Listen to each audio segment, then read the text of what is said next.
प्रेम से बोलिए शंकर भगवान की जय, गौरा माता की जय, कार्तिकेय गणेश की जय। तो देखिए गुरु भाई ने आप लोग के बीच बहुत सुंदर शिव चर्चा की कथा आप सबके सुनाओ तनी। हमरी कथा की आप सब शुरू से लास्ट तक सुनम आ सुन के कमेंट बॉक्स में बताई कि हमार कथा सुन के आप सबन के कैसन लगल बाटे। देखी कथा के ये भाव बाटे कि एगो गिद्ध बाटे त कैसे एक बच्ची के बाप बन गेल बा, एगो गिद्ध कैसे एगो बच्ची के बाप बन गेल बाटे। त ई कथा के बहुत दर्द के कथा बाटे। त आप सब हमारे कथा के जरूर सुनम, शुरू से लास्ट तक सुनम, तभी जानम ई कथा में का भाव बटे आ का रहस्य बटे। तो आप सब हमरे कथा के शुरू से लास्ट तक सुन के आ कमेंट बॉक्स में हर हर महादेव लिखब। देखी गुरु भाई ना एक गांव रहल, वो गांव में पति पत्नी लोग रहल लोग। एक गांव रहल, वो गांव में पति पत्नी लोग रहल लोग। वो लोगन के बहुत धन दौलत बहुत रहल। कहल जला वो लोगन के घरे टट्टर टाली खेती बाड़ी नौकर चाकर सभे रहल। उनके घरे सब केहू रहल, सब कुछ रहल, सब धन दौलत सब कुछ रहल। जौन जाति के लोग यादो रहल लोग, जाति के यादो रहल। आ जब यादो लोग रहल लोग तो देखी जौन यादो के पत्नी वाली कभी भी जौन यादव की पत्नी बाटी कभी भी देखी उ जन्म देत रहली। कभी भी अगर उनके बच्चा होके रहत रहल ता कभी भी देत रहली तू बेटी की ही जन्म देत रहली, बेटी की जन्म देत रहली। जौन यादव नाम के जौन पति पत्नी लोग रहल लोग तू कभी भी जन्म देत रहली बेचारी तेगो बेटी की ही जन्म देत रहली। जब बेटी के जन्म देत रहली अब उनकर पत्नी यादव का कहने कि हमेशा तू कभी भी तोहरे बच्चा होता तो हमेशा तू बेटी की पैदा कर तलू। आखिर में बेटा ना तोहरे कोख से जन्मी तो इतना राज के देखी, इतना राजमहल बाटे सब टट्टर टाली जौन घर दुआर मकान बाटे, आखिर में पे के सुख भोगी। कहली कि जे जन्म लेता उहे बेटी का ना लोग होला लोग का बेटा। कहने ना हमके चाही तो बेटा चाही। कहली कि ऐसन काहे आप कहतनी कि बेटी बेटा में का अंतर होला। कहने ना हमके चाही तो बेटा ही चाही। अगर अब की तोहरे गर्भ से अगर बेटी पैदा हुई तो तोहके हम तलाक दे दे। कहने कि तोहके हम तलाक दे दे। बेचारी बहुत सोच में रहे लगली कि 4 गो बेटी लेके हम जौन एगो होखे बाटे अगर इहो बेटी पैदा हुई तो हम केहर के लेके जाए, केहर लेके जाए, कौने नगर में जाई। दुनिया कही कितना धन दौलत रह के आ यादव के जौन पत्नी बाटी तो काहे यहाँ और घूमत ताटी। अब देखी उ का कैली बेचारी घर में से कहने कि जा तू कहीं जन्म दे के अइह, लेकिन ये घर में ना ये जन्म देवे के बा। अगर बेटा पैदा हुई तो तू घर में लेके अइह, अगर बेटी पैदा हुई तो हरे फेंक के अइह। काहे से सोचने यादव सोचने कि अगर घर में पैदा हुई तो जौन हमारे घर में नौकर चाकर बाने तो सब लोग जान जाई कि अब की भी बेटी पैदा होइल बिया। तब का कहने अपने पत्नी के कहीं कह देहने। आज जब कहीं कह देले बाने बेचारी अब वहाँ कुछ दिन बीत गइल बाटे आ कह के अपने चलल बाने घरे।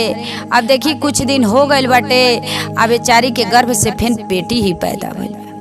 जब बेटी फिर पैदा भइल बाटी अब बेचारी बहुत सोच में रहे लगली कि अब हम का करी।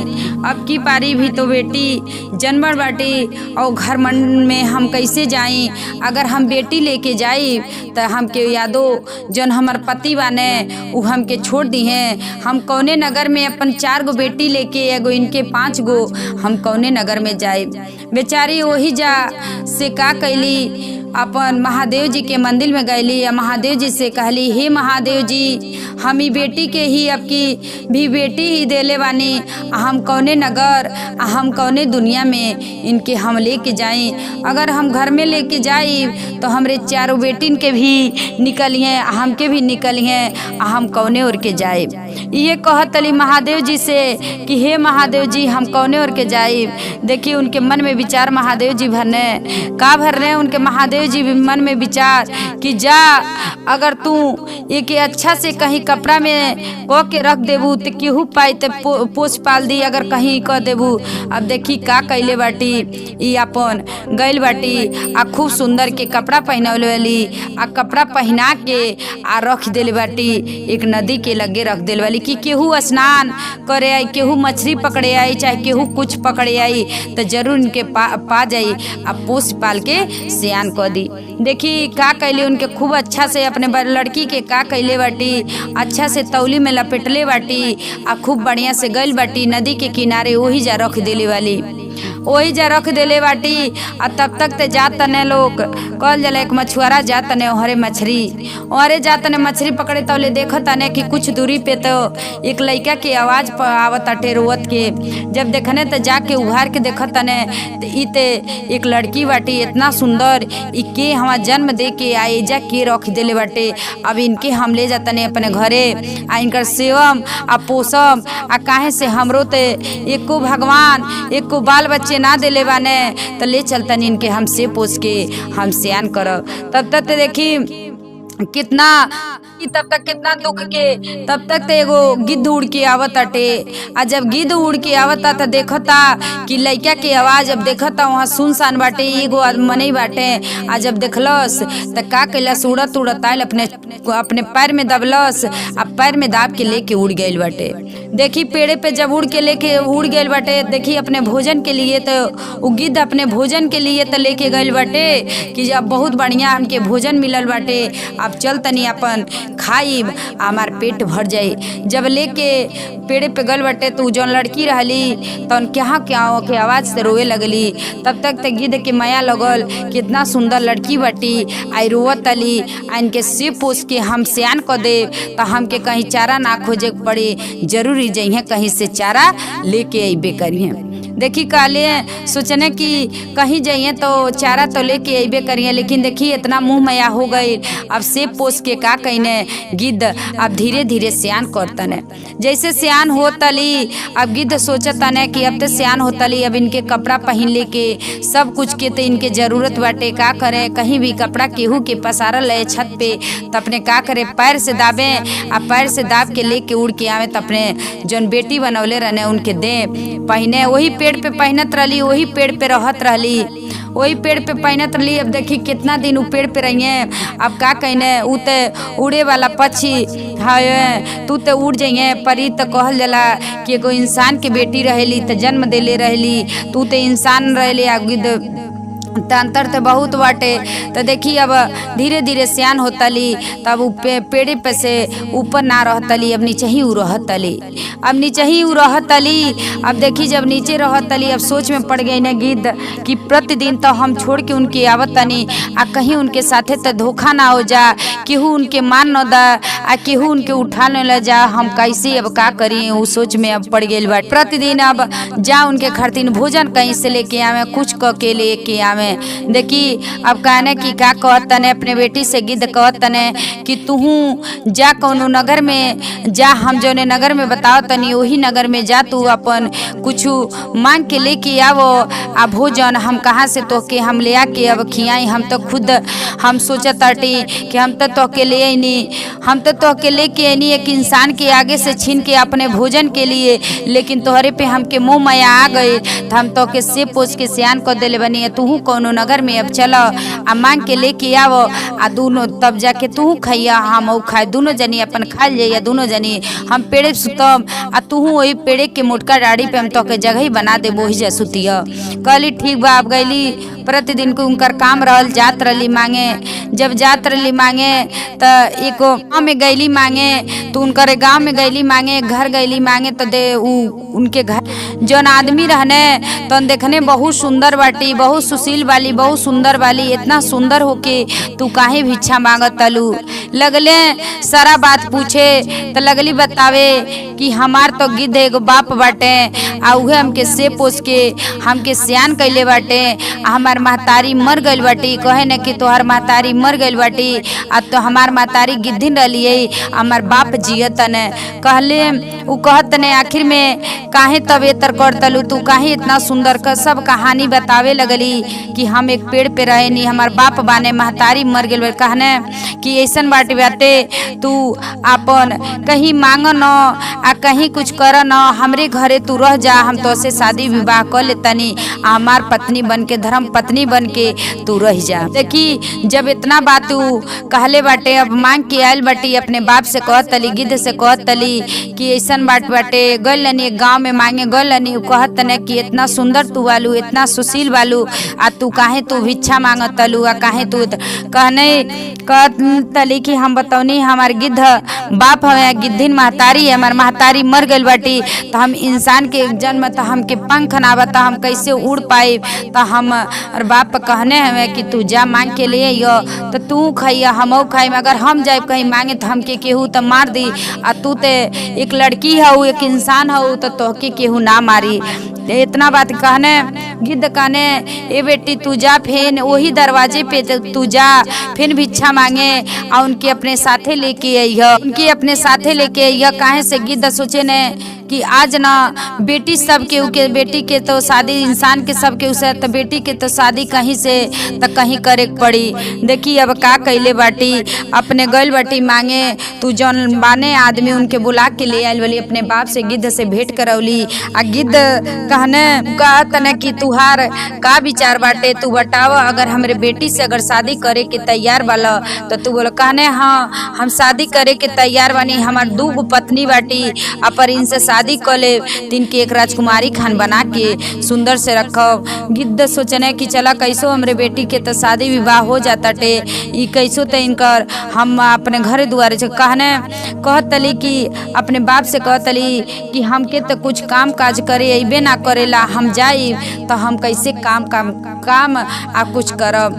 कहने कि का करे के बाटे, आ तू तोहार हम शादी विवाह ते कर देटनी, लेकिन तू जा आ कभी तोहके कोनो दुख पड़ी तो तू एक बार गाना गइहो तो हम तोहरे लगे उड़ के चली आए, एक बार गाना गइहो तो हम तोहरे लगे उड़ के चली आए। देखी अब बेचारी तो गइल बाटी उनके घरे, अब उनकर पत्नी बन के रहे लगल वाली, जौन अब देखी उनकर दोनों सवत लोग बाटे लो। अब इनके लोग के का बोलेला बहुत मान जानो घर में होता टे, जौन दोनों सवत लोग बालो अब देख के लोग जलन करता लो। अब जलन करता लोग ई कि घर में आ गो हमन के मान सम्मान कुछ ना होता, कि कैसे के का करे के, आखिर में सबसे छोटी है तीनई के सब काम धाम तीनई करे बा। अब का कैली सब दोनों सवत मिल के काली सब खाना बना के बेचारी अब सोचे लगली, चूल्ही लगे बैठ के सोचे लगली कि हम कैसे अब खाना बनाए, हमरे ते खाना बनावे आवेला ना, हम कैसे खाना। अब चूल्ही लगे बैठ के लगली रोए, चूल्ही लगे लगली बैठ के रोए। कहली जब रोए लगली तो गिद्ध उड़ के गई, आ जब गिद्ध उड़ के गई ने तो सारा बताओने कहने कैसन बाटे, का कर चावल धो दो, अब पानी में थोड़ा पानी कर दो, चावल कर दो बता के, आ नीमक आ हल्दी और दाल के मिला दो, आ तू धो दो आगे बार के, आ धो दो तुआर हो जाए। जैसे जैसे गिद्ध बता देले रहे ने वैसे वैसे बेचारी खाना बना देली।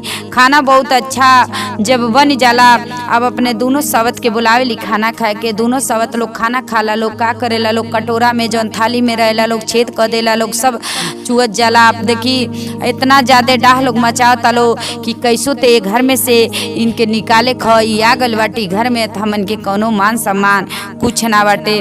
देखी ऐसे करत करत कुछ दिन जब बीत जाला, जब कुछ दिन बीत जाई, अब गिद्ध के देख गए लोग कि ये आवे ने तो सारा बता के जाने आई नहीं को जैसे सारा होता। का करेली सब दोनों सवत मिल के गिद्ध बेचारे के पकड़ के आ का करेली अतना मारेली, डंडा मार के आ का करेली मुंगा देली, अब मुंगा के फेंक देली।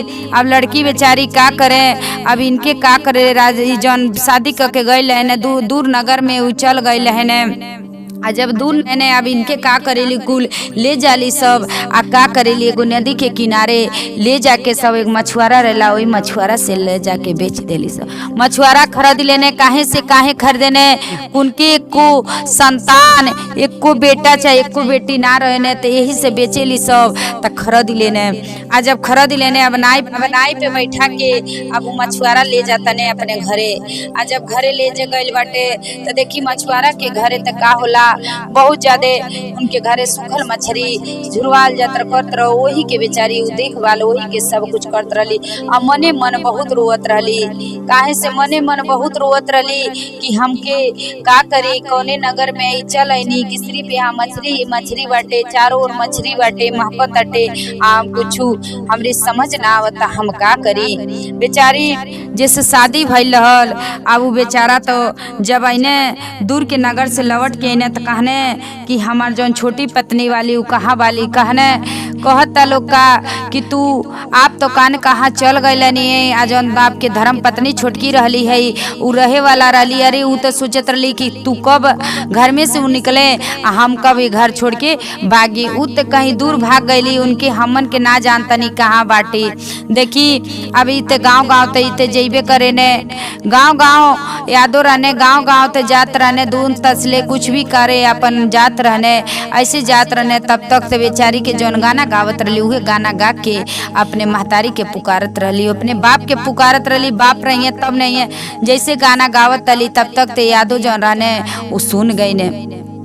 तब तक तो उनकर पति सुन गई ने। आ जब पति सुन गई बाने तो कहत नहीं तो हमरे पत्नी की आवाज़ हवे हमरे पत्नी की आवाज़ हमार पत्नी कहाँ से यहाँ गई। अब गई ने उनके दरवाजे पे बैठ के अब पूछे लगने कि काहे तू यहाँ आयलू हऊ आखिर में हमरे में कवन कमी रहल तू छुड़काली ना हम अपने मन से ना आयल बानी जौन तोहार दोनों पति लोग बाटे लोग उहे दोनों जानी हमके एक मछुआरा के हाथे बेच दलो आ हमके नाई पे बैठा के आई नगर में लेके आयल बाटे तुहे हमके रखले बाटे उनके को बाल बच्चे केहू ना बाटे तेही से उ हमके रखले बाटे हमें बस इतने सब कुछ के सुख बा लेकिन बहुत ज्यादा मछली उछली बाटे चारों ओर से हमके बहुत माकेला यही से हमके अच्छा ना यहाँ लगेला। कि अब का कैले बाटे कहने चल तू हमरे साथे चल अब साथे लिया के गइल बाटे आ साथे कहने तू ठीक बा आ साथे चल आ तू कहीं छिपल है छिपा देने आ कहने अपने दोनों पत्नी से पूछने कहने तू लोग सही बताव आखिर में हमार छोटी जौन पत्नी रहली उ कहाँ गईली आखिर में तुहन लोगन हमके बताव। कहत तली लोग दोनों जानी हमन के ना जानतनी कौने नगर में भाग गईली हमन के ना पता बटे। उ तो लोग सोचता लोग हम तो बेच देले बानी उ तो पहिए ना तब जाके अपने छोटी रानी पत्नी के बोलौने आ बोला के कहत ने अब बताओ वही जा सारा सच्चाई बताओ लगली। देखी वही जा सब महादेव जी के लीला बाटे सब उनकर जब महतारी उनके दान कैले रहली कहले रहली ये इसने इंसान के साथे उनकर मुलाकात होके कि जहाँ भी जे भी पावे तहाँ भी सुख करे। तो देखी जब दोनों जानी वही जा दोनों जानी के का कहने वो दोनों जानी के जेल में डलवा देने इनके अपन धर्म पत्नी बना के अब रख ले बाटे। तो देखी आप सब देखी गुरबैना अगर दूसरे के लिए गढ़ा खोनतनी तो जरूर हमरों के लिए गढ़ा खनाला। तो देखी एक गिद्ध के कैसे बेटी पैदा कैसे बाप एगो गिद्ध बनल बाने। तो आप सब हमारे कथा के शुरू से लास्ट तक सुनम। हर हर महादेव।